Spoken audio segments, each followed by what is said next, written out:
So before we start, let's talk about some things that cancel radicals out. In other words, when I'm talking about opposite operations, we've talked about addition and subtraction cancel each other out, right? Mm-hmm. Multiplication and division. We talked about an exponent of 2, and what cancels that out? Square root, right? Are y'all remembering this? Yes. And then we said also a cube and a cube root, a fourth and a fourth root, and so on and so forth. So today what we're going to do is, last time we went this way, we solved using a radical. Today we're going to go this way. So we're going to have a radical and have to get rid of it. And so it's the same opposite operation, okay? So for example, if I had the third root of x equals 5, how would I solve that for x? You add the third, right? What? Those are opposite operations. These cancel out, and it leaves me with x equals 125.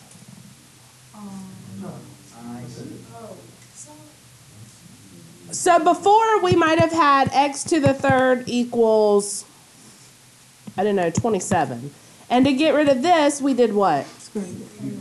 Cubed root. It's the same thing, it's just backwards. Those cancel out, these cancel out. It's the same thing. We're just going the other direction. Does that make sense? All right, so I'm going to set up some scenarios for you. Scenario 1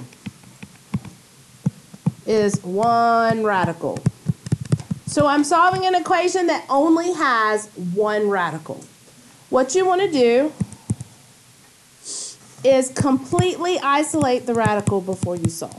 Completely isolate the radical before you solve. So, for example, and it could be that it's already isolated, but if not. Now remember, if I'm an even root, I need to do the plus or minus, right? Is the radical isolated? Why? The 2's will do it. No. I hear some of you whispering. So before I solve it, I need to divide by 2 because I need only the radical and what's under it on a side by itself. So I get the cube root of x minus 3 equals 2. Now I can get rid of the radical. How do I get rid of that radical? Cube it.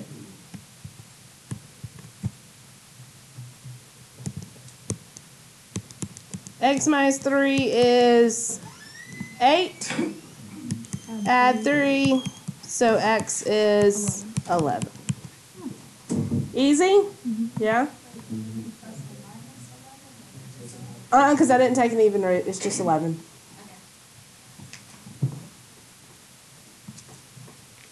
Where'd you get 2 from? What? Where'd you get 2 from? I divided both sides by 2. What if it looks like this?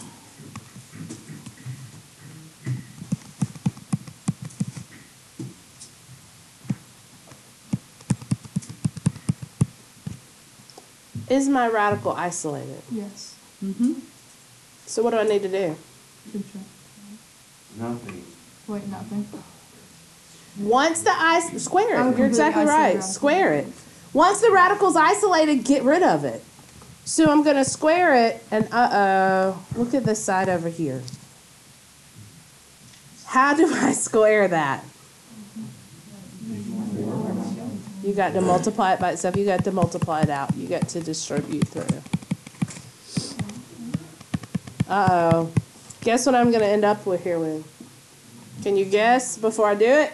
Starts with a Q, an x squared, a quadratic. X squared plus x plus 1.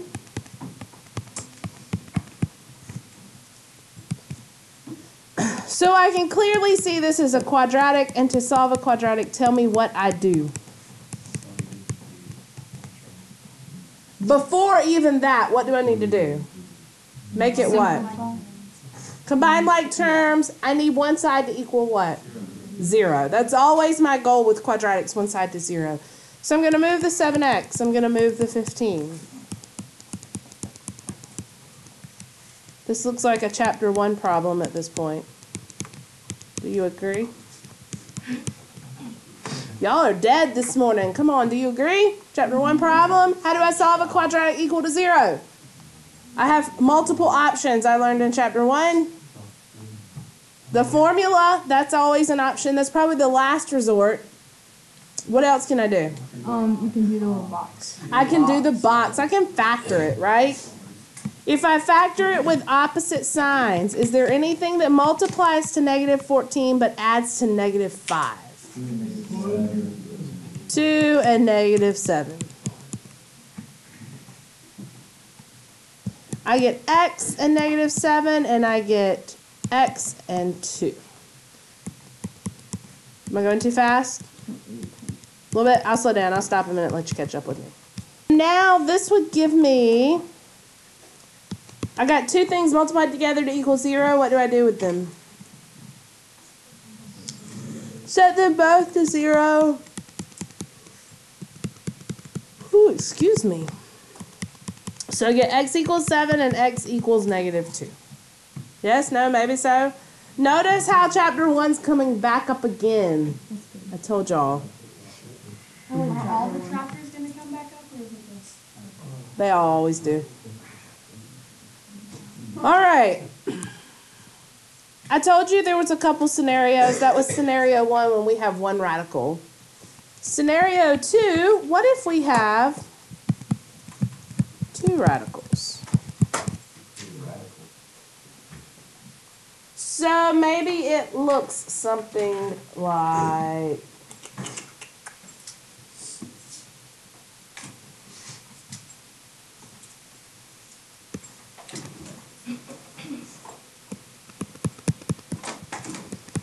This is an easy scenario with 2 radicals. Something like this. Okay? Your job for 2 radicals is to always make sure you get 1 on either side.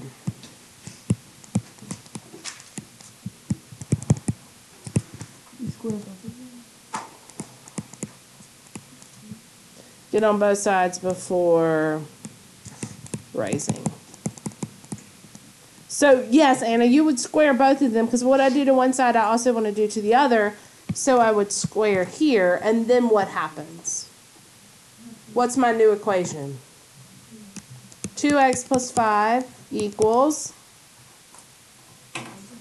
x plus 7. Can you solve that for x? I certainly hope so. What do you do first? Subtract x. Now what? Subtract 5. So I get x equals 2. So when you square it, it just goes, the radical just goes away. Oh yeah, it cancels itself out. Let's kick it up a notch. You knew we were going to. Matthew?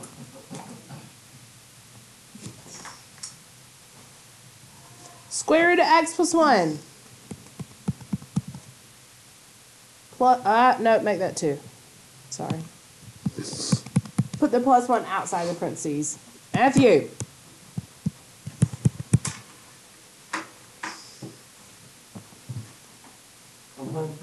I know. That's why I called your name twice.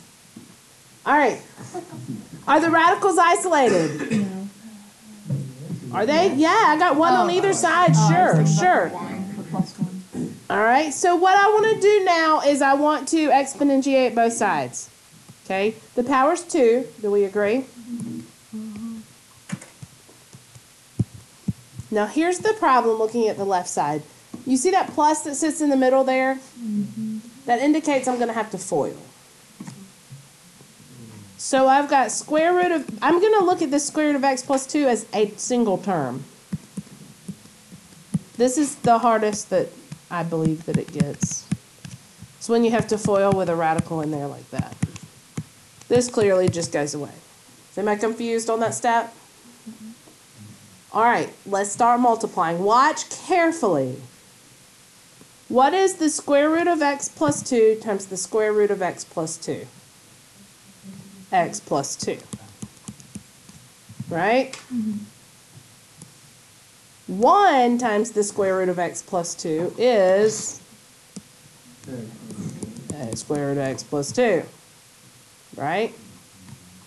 1 times the square root of x plus 2. And then 1 times 1. Yes or no? All right. Look at the radicals in the middle. Tell me what you know about them. They're the same. We call those what? Like radicals. Very good. When they're like radicals, I can combine them. So they combine to what? 2 square root of x plus 2. Right? I'm also going to combine the 2 and the 1.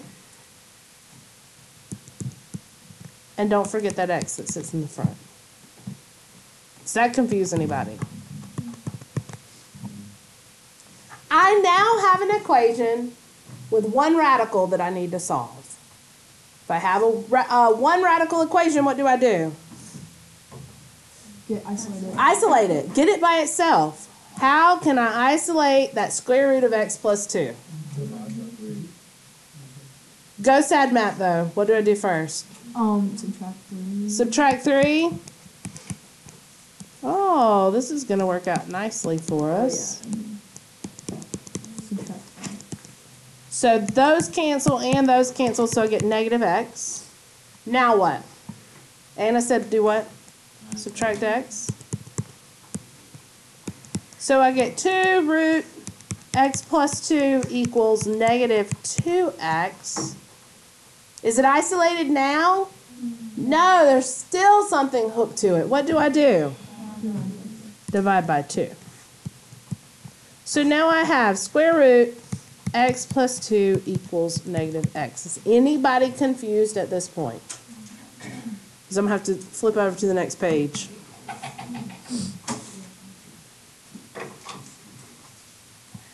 Tell me when y'all are. All right, so I got square root of x plus 2 equals negative 1x. Sorry. All right, now what do I do? Square. Square. Now here's the difference. Some of you missed this on your quiz. This time I'm squaring the whole side, so it is going to become positive this time. So it's x plus 2 equals x squared. Oh my gracious, I have an x squared again. What do I do? Put everything on the other side. You're exactly right. Which should I move? Wait, no, all the other stuff. All the other stuff, why? Negative. You don't want a negative leading coefficient. You're exactly right. So I got 0 equals x squared minus x minus 2. This has been a long problem. Am I ready to solve it now? What can I do? Factor it. Put it in the box. What multiplies to x squared to negative 2x squared but adds to negative 1x? Negative 2 and 1. Again, the leading coefficient here is 1, so you really don't have to go through all this. X minus 2, x plus 1. So what are the solutions? Matthew Kesty, I am fixing to take that away from you. What would your mother say? Done. Yes? This is the easiest. So this is scenario 3. Rational. What are rational exponents? Remind me. Hello. Need a what? To remind you? It's the fraction exponents. You're exactly right. So it's like x to the 2/3 or x to the 5/4. And remember, the bottom one is the root, the top one is the exponent, right? Yes? Mm-hmm. Okay. We're going to finish this later. Is that this test? Yeah, it is. Huh? Yeah, I got this test. All right, so here's what I want you to think about. We have talked about if I have x to the second equals 15 and I need to solve, then I do what? Square root it, right?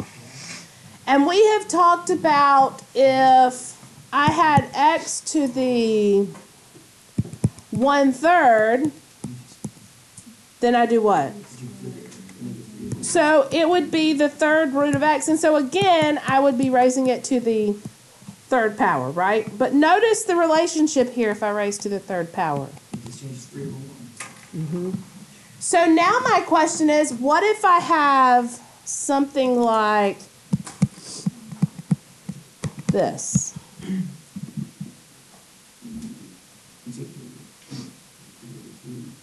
To get rid of a rational exponent, I need to raise to reciprocal to get it to cancel out.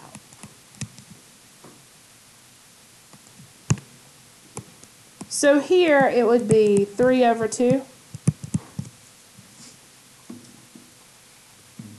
I should have picked a perfect square so you could see it nicely. You see what I'm saying?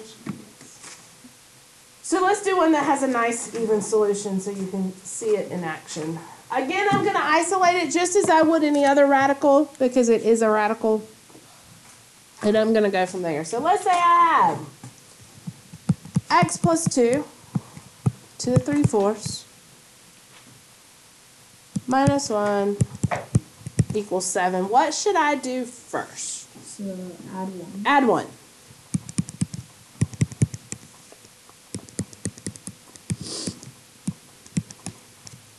Y'all need me to hold up a second? Okay. Now what? You do the exponent of what? 4/3. Now think about this a minute. Look at the right side. 8 to the 4/3 is the cubed root of 8 to the 4th power. The cubed root of 8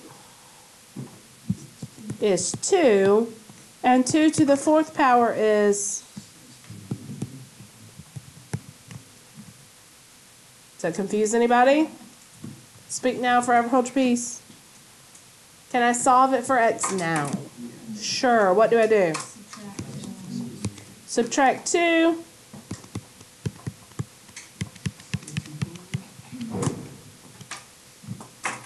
Yes or no? That's easier than